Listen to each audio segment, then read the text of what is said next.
Back in July, we told you that we had more and more proof from Kansas that tax cuts don't boost the economy. I told you that Governor Sam Brownback from Kansas, a Republican, took to the pages of Wall Street Journal to talk about how great his economic program has been in Kansas, in spite of the fact that their job creation has significantly lagged job creation across the country.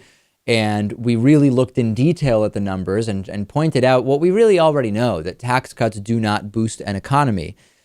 We now have an even worse financial situation in Kansas. Further proof that Sam Brownback's supply side policies have just been a disaster. The state fell $47 million short of expected tax collections in January. This is going to make it even more difficult for the state to balance the budget. They are literally running out of money.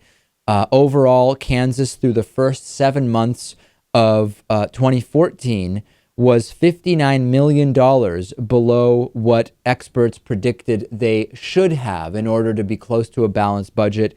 There is going to be now a serious issue with the $280 million in budget cuts put forward by Governor Sam Brownback, not because they're cutting all sorts of meaningful programs, but because it appears that it will not even be enough, Lewis, to cover the lack of tax revenues in that state, a state that is having serious education issues, serious social program issues.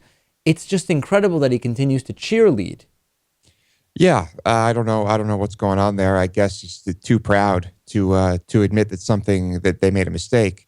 But these are the types of policies that Republicans all over the country would want to implement.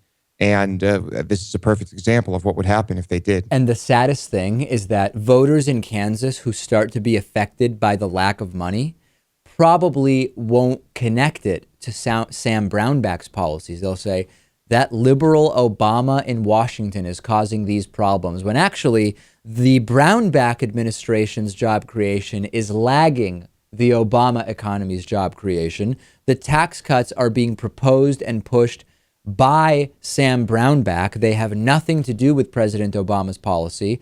And this is exactly the same way as we talked about with the Medicaid expansion, where people say, hey, I don't have health care in spite of Obamacare. Yeah, but it doesn't have anything to do with Obama. It has to do with your Republican governor.